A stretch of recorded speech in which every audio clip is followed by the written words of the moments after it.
Hello everyone. So today the topic of discussion is budget constraints. As you could see on the screen that in bracket something is written and it is what is attainable. Budget constraints mean by what is attainable.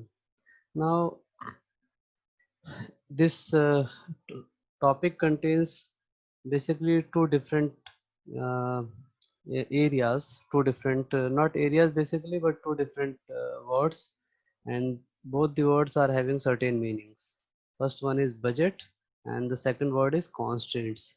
So if you search in dictionary about the meaning of constraints, you find that constraint means something which is limited. Clear?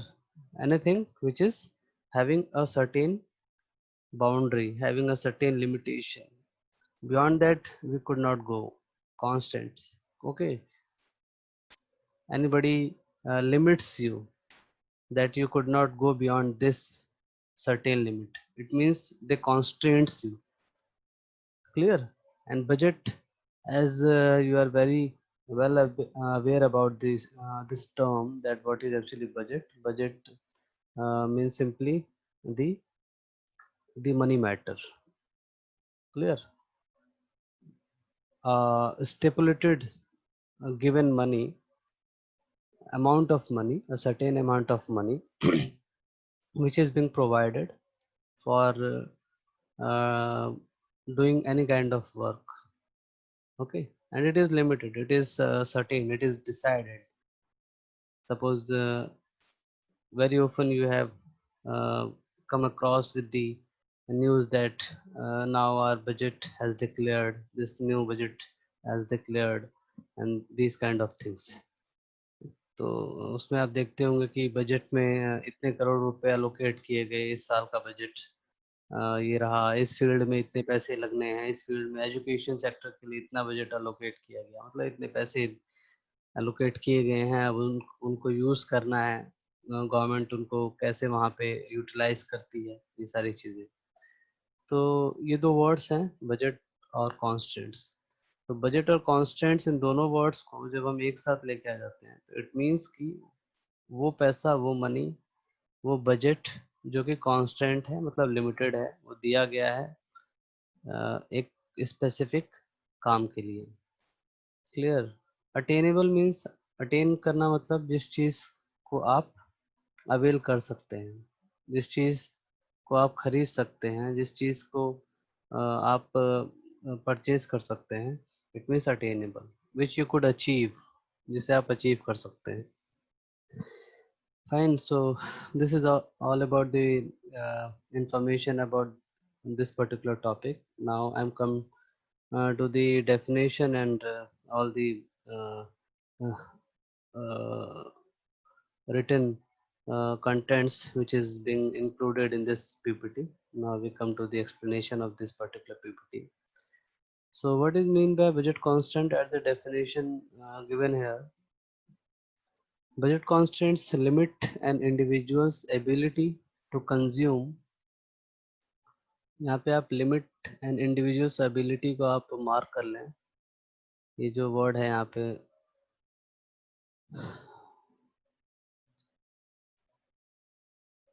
This is limit and individuals ability. ये limit का word आ गया ना यहाँ पे, जो मैंने आपको बताया था अभी इसके डेफिनेशन में बजट की, कि कॉन्स्टेंट्स की, सॉरी, कि कॉन्स्टेंट का मतलब होता है किसी चीज को लिमिटेड कर देना, लिमिट उसकी तय कर देना। So budget constants limit and individuals ability. एक इंडिविजुअल की एबिलिटी कितनी है किसी चीज को कंज्यूम करने की या परचेज करने की, उसकी एक लिमिट होती है कि उसके पास जितने पैसे हैं, जितना अमाउंट है, वो उतना ही कंज्यूम कर पाएगा, उतना ही खरीद पाएगा। सो budget constraints limit an individual's ability to consume in light of the prices they must pay for various goods and services। in light of the prices, ये prices का क्या मतलब है? ये लाइट ऑफ द प्राइजेस का क्या मतलब है? जो आपको यहाँ पे वर्ड लिखा हुआ है, इसका क्या मतलब है? लाइट ऑफ द प्राइजेस का सिंपल मीनिंग यही है कि आप जब कोई चीज़ परचेज करेंगे तो उसकी जो भी प्राइस होगी आप उसका ध्यान रखेंगे परचेज करने से पहले। अपनी पॉकेट मनी देखेंगे आपकी जेब में कितने पैसे हैं और उसके बाद आप उस पर्टिकुलर कमोडिटी की प्राइस को देखेंगे कि इसकी प्राइस कितनी है, आप उसको अफोर्ड कर सकते हैं, नहीं कर सकते हैं, कितना अफोर्ड कर सकते हैं, उस पर्टिकुलर कमोडिटी की कितनी क्वांटिटीज़ आप उतने पैसे में अफोर्ड कर सकते हैं जो आपके पास है। ठीक है, तो बजट कॉन्स्टेंट्स का ये मतलब है limit an individual's ability to consume in light of the prices they must pay for various goods and services. जो भी आप अलग अलग गुड्स और सर्विसेज के लिए जो पे करते हैं उसे एक अ, एक उसकी लिमिटेशन उसकी बाउंडेशन को बता देना वो डिफाइन कर देता है बजट कांस्टेंट कि आपके पास जितने पैसे हैं आप उस उतने पैसे में इतने कॉम्बिनेशंस ऑफ गुड्स खरीद सकते हैं पूरा, लेकिन उसमें पूरा आपको जो भी अमाउंट है आपके पास उसका पूरा यूटिलाइजेशन करना है। अभी हम आगे इसमें कुछ एजम्पशंस में भी पढ़ेंगे कि अ, जो भी गिवन मनी इनकम है वो पूरी की पूरी यूटिलाइज वहाँ पे करनी है। उसमें यहाँ पे सेविंग का कोई ऑप्शन नहीं है या आप कुछ पैसे सेव कर लें और कुछ पैसों से खरीदारी कर लें, ऐसा कोई यहाँ पे ऑप्शन नहीं होता है। क्लियर? तो ये सिंपली बजट कांस्टेंट का ये मतलब है। Fine. So now the next thing is budget line और प्राइस लाइन। बजट लाइन को हम प्राइस लाइन भी कहते हैं। Let's have a reading of this particular definition, then I'll explain you the actual meaning. Budget line shows or price line shows all possible combinations of two goods that the consumer can buy if he spends the whole income. ये सबसे important line है जो ये पूरे budget line को define करती है। Shows all possible combination of two goods that consumer can buy if he spends the whole of his given sum of money। Consumer के पास जितने पैसे हैं उस उतने पैसे में वो दो कमोडिटीज का कॉम्बिनेशन, दो कमोडिटीज का अलग अलग कॉम्बिनेशन कितना खरीदेगा, कितना खरीदेगा और वो कॉम्बिनेशंस इस तरीके से वो परचेज करेगा कि उसकी की पूरी जो इनकम है उसके पास जितने भी पैसे हैं वो पूरे के पूरे पैसे इन्वेस्ट हो जाएंगे। He is not supposed to save anything, a single paisa. He has to invest, he has to purchase the combinations in a particular manner that the money which he or she have is totally spent। Clear? वो पूरे के पूरे पैसे उसके invest हो जाएंगे। Now I'm come to the next slide.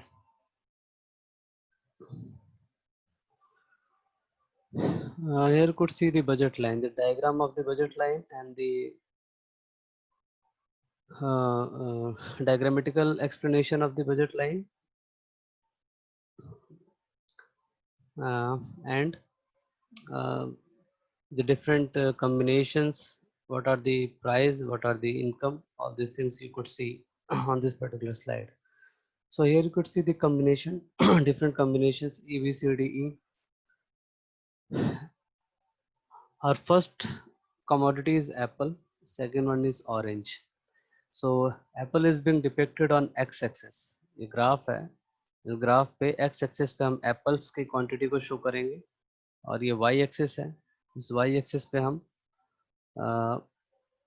Orange की commodity को शो करेंगे। क्लियर?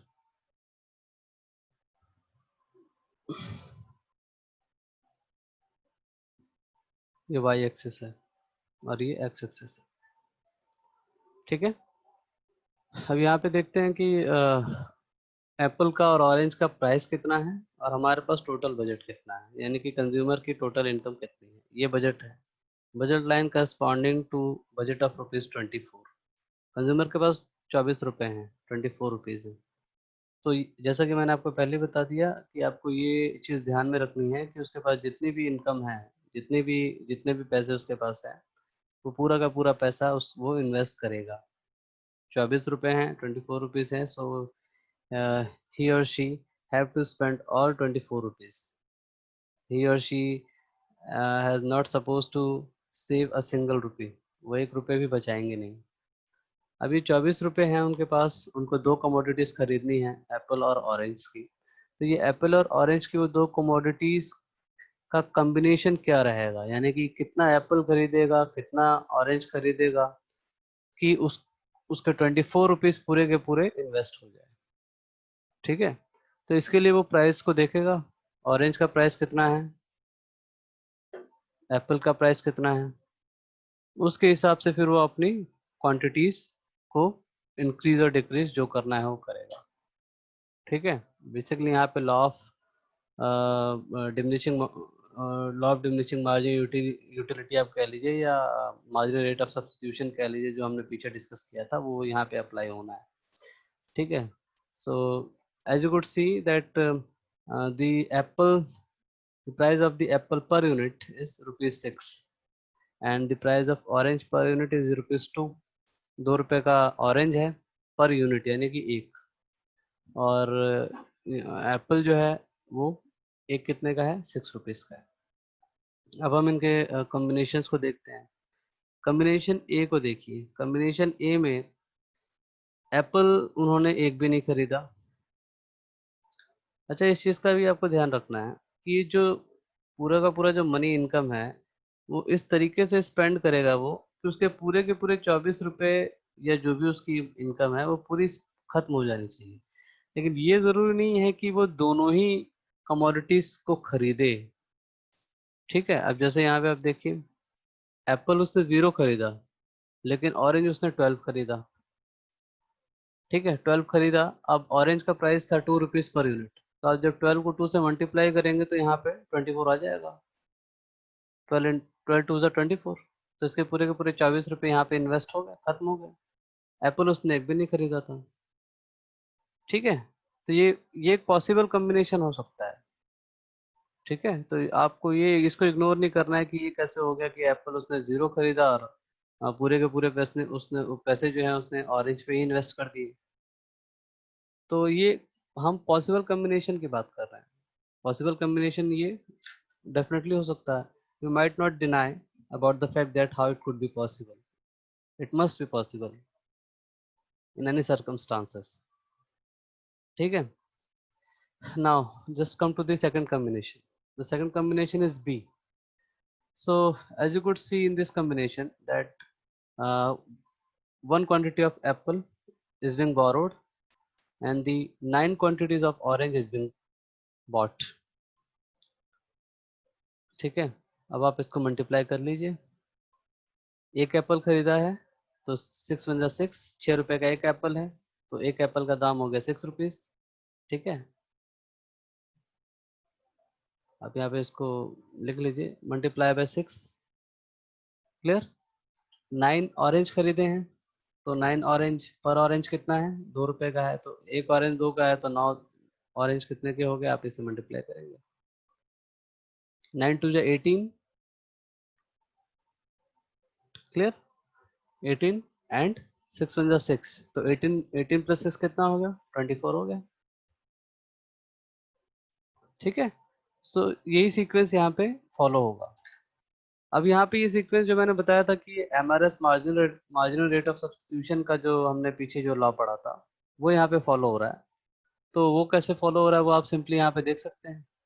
रेट ऑफ सब्स्टिट्यूशन यानी कि उसको जैसे जैसे एप्पल की का कंजम्पशन बढ़ाना था, उसको ऑरेंज के कंजम्पशन को कम करना पड़ा.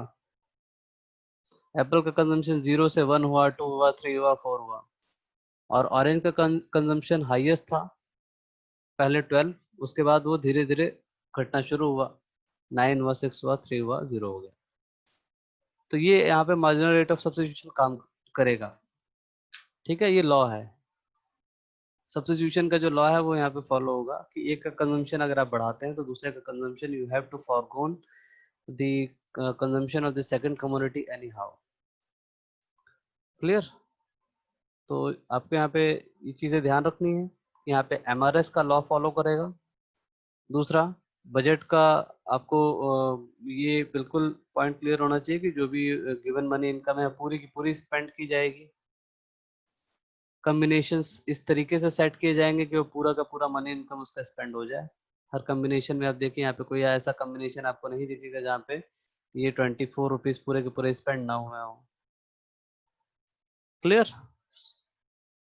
समझ में आ गया? अब आप इसके ग्राफ पे आ जाइए। इसके ग्राफ को आप देखिए। ये जो कॉम्बिनेशन यहाँ पे दिए हुए हैं, आप इसको सिंपली यहाँ पे इस ग्राफ पे ऐसे प्लॉट कर देंगे। पहला कॉम्बिनेशन सपोज करिए 0 है। ए कॉम्बिनेशन जो है हमारा उसमें एप्पल की क्वांटिटी 0 है, ऑरेंज की क्वांटिटी 12 है। तो एप्पल की क्वांटिटी 0 है, ये 0 एप्पल यहाँ पे हम एक्स एक्सेस पे शो कर रहे हैं और वाई एक्सेस पे ऑरेंज शो कर रहे हैं। तो अगर एप्पल 0 था यानी कि एक भी एप्पल नहीं खरीदा और ऑरेंज जो है वो 12 खरीदा, ये ऑरेंज है वाई एक्सेस पे, तो यहाँ पे हमने ऑरेंज शो किया है। ऑरेंज हमने 12 खरीदा, तो ये ग्राफ का जो प्लॉटिंग हम करेंगे वो ये होगी हमारी। यहाँ पे हमने रेड डॉट बना दिया, इसको कॉम्बिनेशन ए कॉम्बिनेशन नाम दे दिया। ये कॉम्बिनेशन है, क्लियर? ये कॉम्बिनेशन है, ये सब कॉम्बिनेशन है ए बी सी डी। जो कॉम्बिनेशन आप यहाँ पे शो कर रहे हैं वही कॉम्बिनेशन हमें इस प्लॉट पे इस तरीके से शो करना है। ठीक है, ये आपने देख लिया एक्स और वाई पे इनको इनकी प्लॉटिंग कैसे हुई। आप कॉम्बिनेशन बी देखिए, जब एक एप्पल खरीदा और 9 ऑरेंज खरीदे तो ये एप्पल 1 और 9 ऑरेंज कहाँ पे जा रहा है, ये 8 9, 8 के ऊपर ये 9 होगा। ठीक है, ये जो ग्राफ है इसमें जो गैप्स है ना, ये आप जो ब्लॉक्स होते हैं ये आप अपने सुटेबिलिटी के अकॉर्डिंग डिसाइड कर सकते हैं कि आपको कितने कितने का गैप लेना है। Clear? It actually depends upon the question. If the the numerical value is so large, then the gaps here the gaps you have to fill the gaps in such a manner that it could manage all the numerical values given here।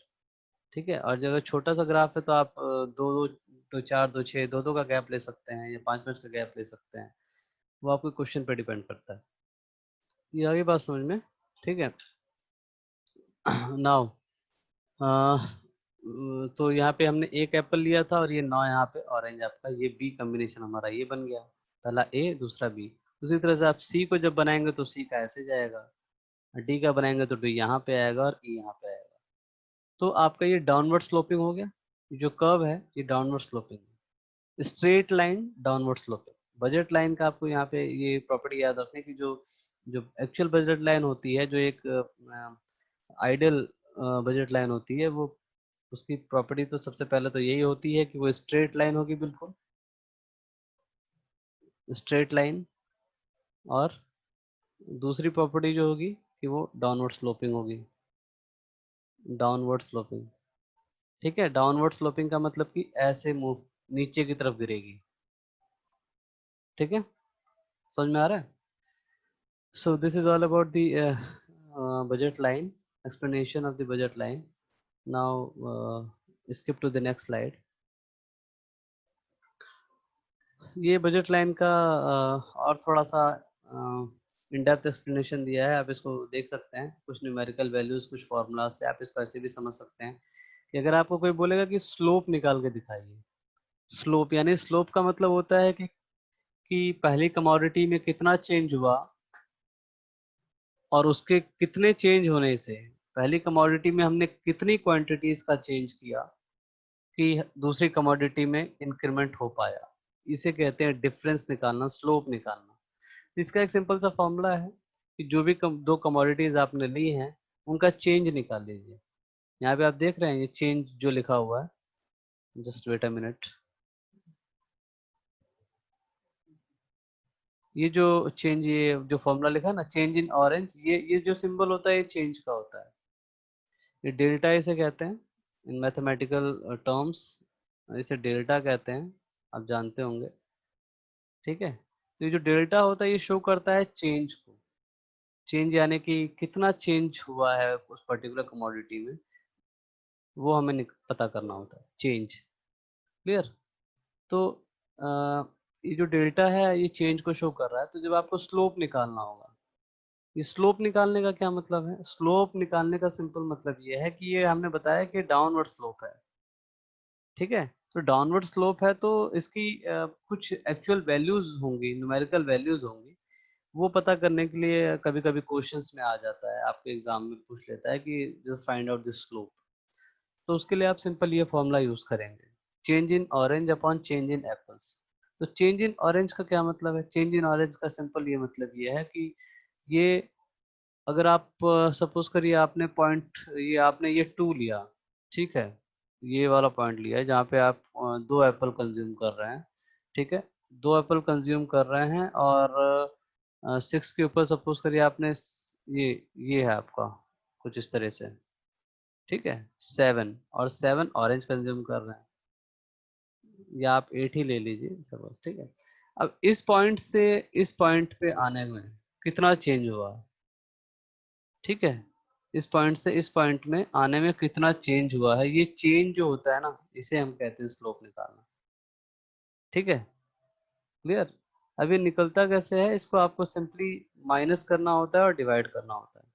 ये 3/1 जो लिखा है, यानी कि इस point से इस सी से यहाँ तक आने में 3 क्वांटिटी जो है वो ऑरेंज को लूज़ करनी पड़ी, ठीक है? 3 क्वांटिटी ऑरेंज को लूज़ करनी पड़ी, तब जाके एक और एप्पल की क्वांटिटी बढ़ी। आप एक बार फिर से बैक स्लाइड पे जाइए। ये देखिए, ये जो हम एमआरएस की बात कर रहे थे ना, एमआरएस की बात कर रहे थे, तो इसमें आपने देखा कि ये जो डिफरेंस होता है कि एक क्वांटिटी जब इसकी बढ़ी एप्पल की, तो 12 से 9 ऑरेंज की क्वांटिटी रिड्यूस हो गई। यानी कि 12 से 9 कितना डिफरेंस हुआ? 3 का, ठीक है? 3 units. Consumer has to forgone 3 units. 3 unit consumer को अपने कम करने पड़े ऑरेंज के, तब जाके वो जो है एक क्वांटिटी एप्पल की ऐड कर पाया अपने कंजम्पशन में। तो यही चीज इस स्लाइड में है, ये 3 क्वांटिटी कम हुई है। यहाँ से ये सी से डी में जो हम पहुंचे हैं, सी से डी पॉइंट में जो हम पहुंचे हैं, तो ये इसका स्लोप कैसे निकलेगा भाई? इसका स्लोप कैसा है? ये सी से डी का जो स्लोप है वो किस तरह का स्लोप है? अब ये स्लोप के बहुत ज़्यादा इन डेप्थ इन्फॉर्मेशन में आपको नहीं जाना है, क्योंकि इसकी भी बहुत बड़ी थ्योरीज हैं कि स्लोप किस तरह का है, बहुत फ्लैट है, स्टीप है या कैसा है, ये आपको डेप्थ में नहीं जाना है। बस आपको इतना मालूम होना चाहिए कि स्लोप को फाइंड आउट करना कि जब कंजम्पशन सी से डी पे पहुंच गया तो ये स्लोप किस तरह का रहा होगा। इसको न्यूमेरिकल टर्म्स में निकालने के लिए एक सिंपल सा फॉर्मूला इकोनॉमिस्ट ने बताया था कि आप पहली कमोडिटी जो वाई एक्सेस पे दी हुई है उसका चेंज निकाल लीजिए और उसके चेंज को डिवाइड कर दीजिए आप दूसरी कमोडिटी जो एक्स एक्सिस पे दी हुई है उसके चेंज से। तो इन दोनों का चेंज जब आप निकाल लेंगे तो आपको जो क्वांटिटी मिलेगी उससे आपको पता चलेगा कि इसका स्लोप कैसा है। तो बस आपको इतना मालूम रखना है यहाँ पे, ठीक है? तो -3, माइनस का मतलब घट रहा है, ऑरेंज का कंजम्पशन घटाना पड़ा, 3 कंजम्पशन ऑरेंज के घटाने पड़े, तब जाके एप्पल का एक कंजम्पशन बढ़ा, एक क्वांटिटी ऐड हुई। बस आपको इसको यहाँ पे सिंपली डिवाइड कर देना है इससे।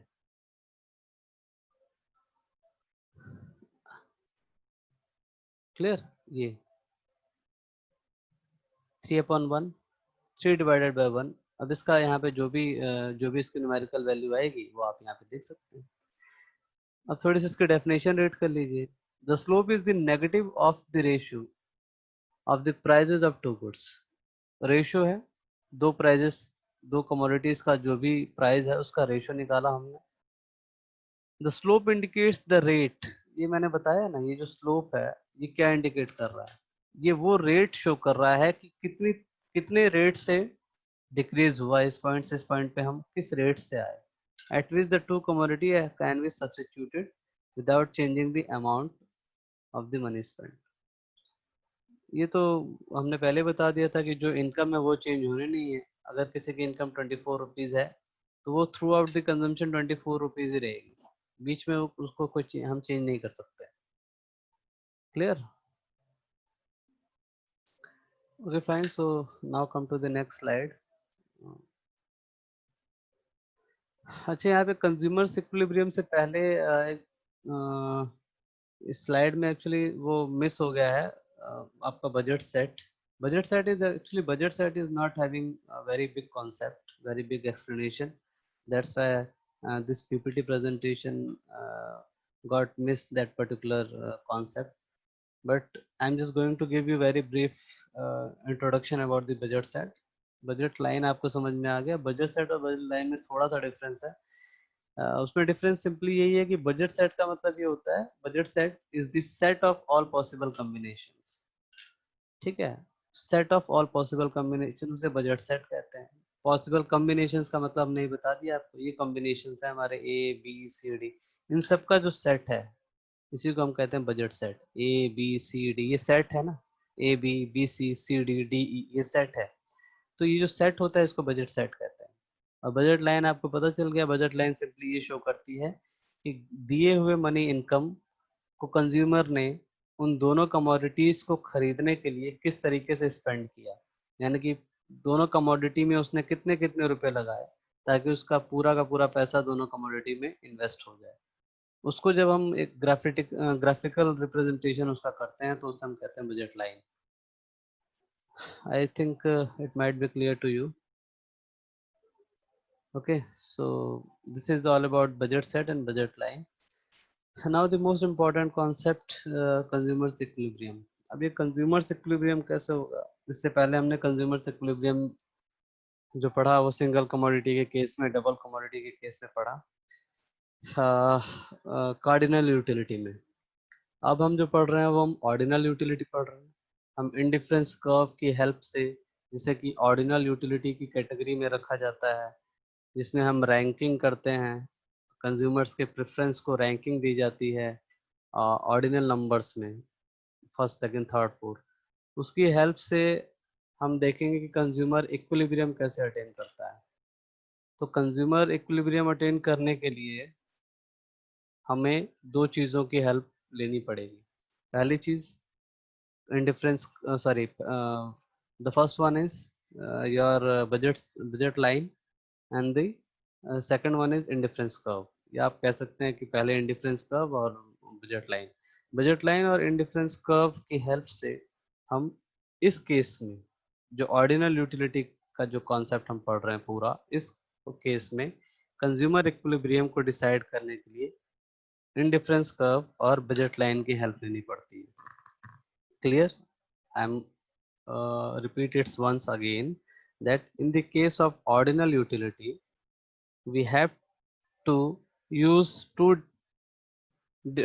different approach, uh, two different concepts in order to understand the consumer's equilibrium. The first thing is indifference curve and the second thing is budget line. इन दोनों का यूज करके ही हम कंज्यूमर्स इक्विलिब्रियम इस particular case में समझ पाएंगे. So I think this is clear to you. So now, come to the explanation of consumers equilibrium. Consumers equilibrium, आप जैसे कि बहुत अच्छे से जानते हैं, consumers chooses a combination of goods that will maximize the satisfaction they can achieve given the limited budget available to them. तो consumers equilibrium वहाँ पे होगा जहाँ पे उसको maximum satisfaction मिलेगा. इतना तो आपको पता है. consumers का जो वो point consumers equilibrium कहलाता है जहाँ पे consumers का जो सेटिस्फेक्शन लेवल है वो पूरा मैक्सिमाइज हो जाता है, जहाँ पे वो फुल्ली सेटिस्फाई हो जाता है. ठीक है, उसे हम कंज्यूमर इक्विलिब्रियम कहते हैं. अब यहाँ पे बस एक छोटी सी चीज आपको ऐड ये कर देनी है कंज्यूमर बजट लाइन और बजट इंडिफरेंस कर्व के केस में, कि यहाँ पे कंज्यूमर इक्विलिब्रियम कैसे होगा. Choose a combination of goods that will choose a combination of goods that will maximize the satisfaction they can achieve given the limited budget available to them.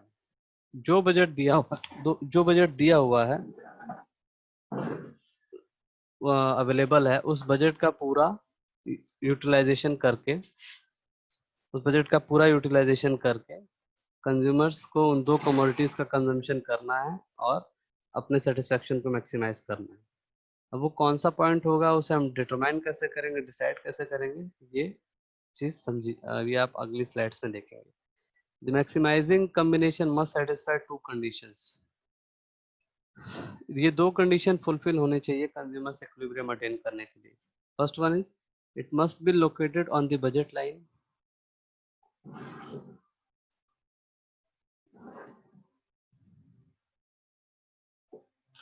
It must be located on the budget line.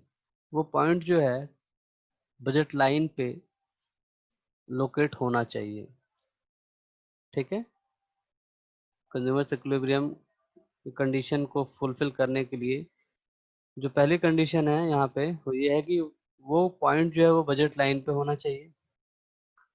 Second point, must give the consumer the most preferred combination. और वो point ऐसा होना चाहिए जो consumer सबसे ज्यादा prefer कर रहा हो। ठीक है, consumer must give consumer the most preferred combination of goods and services. वो कॉम्बिनेशन ऐसा होना चाहिए जो कंज्यूमर सबसे ज्यादा प्रेफर कर रहा हो। ठीक है, उस कॉम्बिनेशन पे, और वो कॉम्बिनेशन जो है वो आपका बजट लाइन पे होना चाहिए, तब जाके कंज्यूमर इक्विलिब्रियम की कंडीशन जो है वो सेटिस्फाई होगी। Come to the next slide. So here you could see budget line should be tangent। पहली कंडीशन यही है, budget line should be tangent. ये टेंजेंट का क्या मतलब होता है? टेंजेंट का सिंपली मतलब ये है कि ये अभी आप नेक्स्ट स्लाइड में मैं आपको बताता हूँ, अभी आप इसको देख लीजिए। Budget line should be tangent to the indifference curve. जो बजट लाइन है वो इंडिफरेंस कर्व से टेंजेंट होंगी। टेंजेंट का word you might have heard in mathematics that what is actually tangent means. Tangent simply mean by when the curve touches the particular line। जहाँ पे कोई curve जो है वो लाइन को टच करता है वो पॉइंट टेंजेंट कहलाता है। ठीक है, ये पहली कंडीशन है। अब इसको हम देखते हैं नेक्स्ट स्लाइड में। This one, see this one. ठीक है, ये आप देखिए यहाँ पे ये कॉम्बिनेशंस हैं अलग अलग। ये ऑरेंज और एप्पल्स का यहाँ पे प्लॉट किया हुआ है। ये बजट लाइन है हमारी A B. A B is the budget line. ठीक है, इसी को बजट लाइन कहते हैं। और ये इंडिफरेंस कर्व है। ये जो पॉइंट ई है, ये combination E can not be attain due to budget constant. अब ये जो कॉम्बिनेशन ई है, ये पॉइंट जब इस बजट लाइन से टच कर देगा तो वहां पे कंज्यूमर इक्विलिब्रियम होगा। क्लियर? अभी आप नेक्स्ट स्लाइड में देखिए इसको। ये इन्होंने यहाँ पे सिंपली स्लाइड में ये एक्सप्लेन किया है कि ये जो पॉइंट है, ये जो पॉइंट ई है, ये कंज्यूमर इक्विलिब्रियम इसलिए नहीं हो सकता इस पॉइंट पे क्योंकि ये अटेनेबल नहीं है। यहाँ पे लिखा है can not be attain due to budget constant. ये पॉइंट अटेनेबल नहीं है कंज्यूमर के लिए, कंज्यूमर की हद से बाहर है।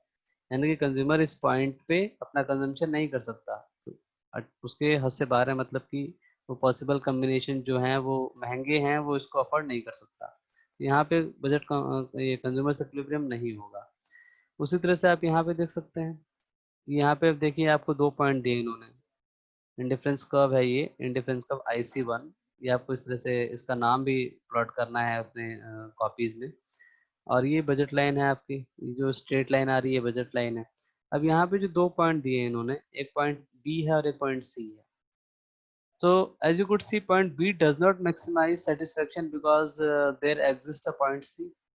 यहाँ इस पॉइंट पे तो इस पॉइंट पे, इस पॉइंट सी पे, बी पे, इस पॉइंट बी पे जो है कि वो सेटिस्फेक्शन हो ही नहीं सकता। क्लियर? इस सेटिस्फेक्शन इसलिए नहीं हो सकता क्योंकि यहाँ पे पॉइंट सी भी एग्जिस्ट कर रहा है। अब point C which is attainable and yield a higher satisfaction, ये अटेनेबल हो सकता है। ये पॉइंट सी जो है वो अटेनेबल हो सकता है। तो इस वजह से यहाँ ये पॉइंट बी जो है वो कंज्यूमर इक्विलिब्रियम इस पॉइंट पे नहीं होगा। ठीक है, अब यहाँ पे आप देखिए, अब एक्चुअली कंज्यूमर इक्विलिब्रियम कहाँ होगा? This is the main slide. जो भी पीछे आपने स्लाइड्स देखी हैं उसका पूरा यहाँ पे एक जम्बल्ड करके आपको एक ओवरऑल व्यू दिया जा रहा है।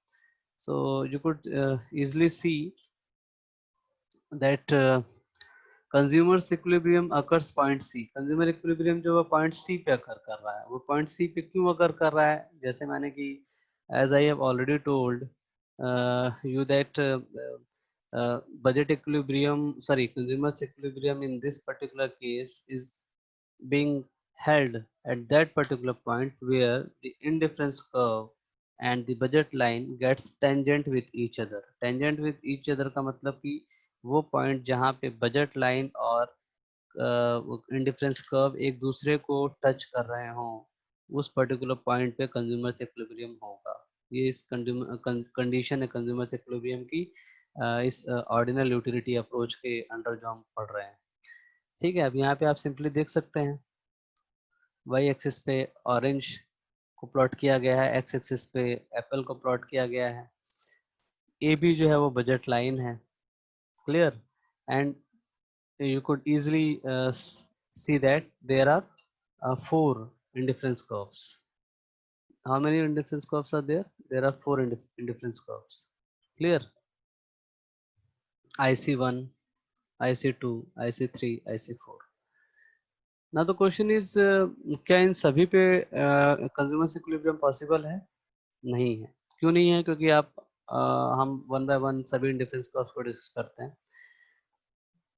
अच्छा, पहले तो ये देख लीजिए, अभी जो शेडेड पोर्शन है, ये शेडेड पोर्शन जो है ये अंदर का, ये शेडेड पोर्शन अटेनेबल लिखा हुआ है। अटेनेबल का मतलब बजट लाइन के अंदर का एरिया जो है वो कंज्यूमर उसे अटेन कर सकता है, यानी कि वो उसके पॉकेट खर्च, उसके पॉकेट मनी के अकॉर्डिंग वो उन चीज़ों का एफर्ट कर सकता है, वो उससे बाहर नहीं। ये बजट लाइन है ना ए बी। अब ए बी इस बजट लाइन के अंदर जितने भी कॉम्बिनेशंस हैं, जितने भी पॉसिबल कॉम्बिनेशंस होंगे, वो उनको अटेन कर सकता है, उसके पास जो भी लिमिटेड इनकम उसकी जो दी हुई थी 24 रुपीज या जो भी है। क्लियर? इसके ऊपर का ये अनअटेनेबल है। अनअटेनेबल का सिंपल मतलब कि इस बजट लाइन के बाहर की वो चीजों को अटेन नहीं कर सकता।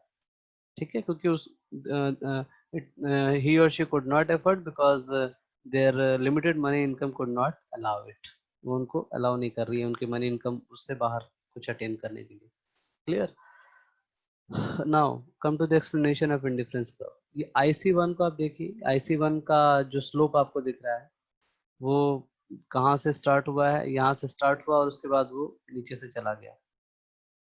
उसने इंडिफरेंस कर्व को एक पॉइंट पे कट तो किया है, ठीक है, कट किया है। कट करने के बाद फिर वो आगे उसके पीछे से होता हुआ आगे निकल गया। IC2 जो है वहां पे इंडिफरेंस कर्व जो सेकंड है उसने बजट लाइन को एक ऐसे पॉइंट पे टच किया जहां पे कंज्यूमर का जो इक्विलिब्रियम है वो एग्जिस्ट करेगा। क्यों एग्जिस्ट करेगा? क्योंकि ये यहाँ पे टेंजेंट हो रहे हैं। टेंजेंट का ये मतलब होता है, ये दिस वन, इसे टेंजेंसी कहते हैं। क्लियर? इसे टेंजेंसी कहते हैं। ठीक है? और यहाँ पे इसको टच करता हुआ आगे निकल गया। ठीक है? फिर उसके बाद आप देखिए दिस वन, IC3। IC3 ये बजट लाइन को टच ही नहीं कर रहा है, तो यहाँ पे कोई सवाल ही नहीं है। IC3 का हमारा कैंसिल हो गया। IC4 ये तो और ऊपर है, ये भी कैंसिल हो गया। तो बचा हमारे पास क्या? IC2। तो IC2 पे जो है वो कंज्यूमर इक्विलिब्रियम होगा। So equilibrium occurs point C when consumer selects the combination which reach the highest attainable indifference curve. At equilibrium point C, we would have slope of indifference curve. Point C पे indifference curve का जो slope है वो indifference curve का जो slope है marginal rate of substitution of x and y equals the slope of budget line. Budget line का ये फॉर्मूला है px upon py, है ना?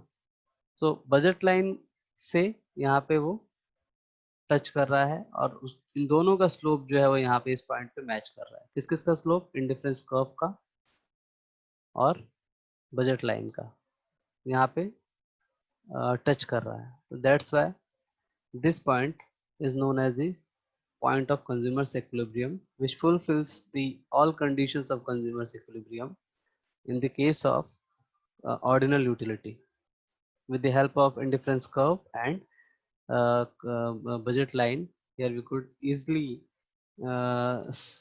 say and depicts that the consumer's equilibrium must be lie on that particular point. Clear? So